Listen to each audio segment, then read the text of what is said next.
Photo मां आनंद शीला आयर आयशो रजनीश की पुरानी तस्वीर। किताब के मुताबिक भगवान ओशो बिजनेस करना भी बखूबी जानते थे। उन्होंने ऐसा सिस्टम बनाया हुआ था कि आश्रम के हर हिस्से से आय होती थी। उनके प्रवचन सुनने के लिए आश्रम में प्रवेश शुल्क लगता था। आश्रम में चिकित्सकों का एक ग्रुप भी कार्यरत था जो मरीजों को देखते थे। चिकित्सा सेवा के साथ साथ आश्रम के अंदर बुफे में खान पान की भी व्यवस्था थी। आश्रम में आने वाले लोग अपनी इच्छानुसार खाना लेकर भुगतान करते थे। इसके अलावा आश्रम में कई दूसरी शुल्क आधारित सेवाएं भी चलती थी। इन सभी स्रोतों के जरिए आश्रम में पानी की तरह पैसा बरसता था। भगवान ओशो के आश्रम में हर दिन दान पाने के नए तरीके सोचे जाते थे। बीमारी के बावजूद बेफिक्र होकर सेक्स करते थे सन्यासी। फोटो मां आनंद शीला की ताज़ा तस्वीर आयर उनकी बुक डोंट किल हिम, एम हिम और बाय मां आनंद शीला का कवर पेज।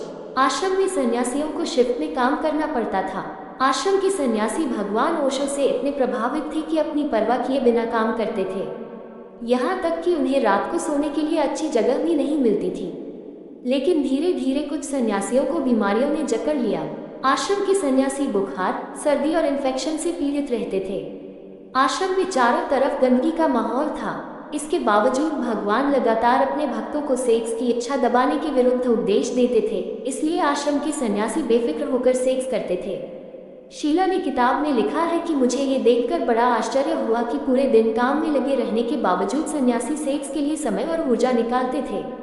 एक दिन मैंने एक सन्यासी से इस बारे में पूछा तो उसने मुझे बताया कि वो हर दिन 3 अलग अलग महिलाओं के साथ सेक्स करता है। गंदगी में रहने के कारण सन्यासियों की हालत ज़्यादा खराब होने लगी और धीरे धीरे आश्रम के अस्पताल के सभी बेड भर गए। 96 रोल्स रॉयस कारों से बोर होकर आयशो ने की 30 आयर कारों की मांग। फोटो आयशो के अमेरिका में स्थित ऑरेगन के रजनीशपुरम आश्रम का दृश्य। भगवान आश्रम में सब कुछ ओशो के मन मुताबिक और काफ़ी अच्छा होने के बावजूद वे खुश नहीं थे। भगवान अब बोर हो रहे थे। एक दिन उन्होंने मुझसे कहा कि उन्हें 1 महीने में 30 नई रोल्स रॉयस गाड़ियाँ चाहिए, जबकि उस समय उनके पास 96 नई रोल्स रॉयस कारें थीं। जाहिर था कि वो सिर्फ अपनी बोरियत मिटाने के लिए नई गाड़ियाँ चाहते थे। 30 नई रोल्स रॉयस कारों का मतलब था करीब 3 से 4 मिलियन डॉलर। इतनी बड़ी रकम सिर्फ आश्रम के बजट में कटौती करके ही जुटाई जा सकती थी। लेकिन भगवान ओशो ने मुझे इस रकम को पाने के लिए 50-60 लोगों के नाम की लिस्ट दी जो काफ़ी धनी थे। नाना के घर जाने के बाद आयशो हुए नियंत्रण मुक्त आयर उन्मुक्त। बीमारी होने पर भी सेक्स को प्रायोरिटी। ओशो के आश्रम में सन्यासी शिफ्ट में काम किया करते थे। सन्यासी उनसे इतने प्रभावित थे कि उन्हें अपनी परवाह भी नहीं होती और बीमारी के बावजूद के काम करते थे। उन्हें रात में सोने में भी कठिनाई होती, लेकिन बीमारी को नज़रअंदाज करते करते कुछ को बीमारी की चपेट में आ गए। वे बुखार और इन्फेक्शन से पीड़ित हो गए थे। इसकी मुख्य वजह आश्रम में चारों तरफ गंदगी का अंबार होना था।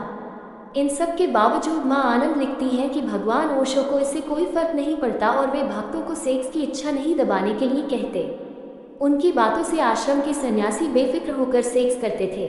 शीला ने आगे किताब में जिक्र किया है कि मुझे ये देखकर बड़ा आश्चर्य हुआ कि सारा दिन काम करने के बाद भी सन्यासी सेक्स के लिए ऊर्जा और समय निकाल लेते थे।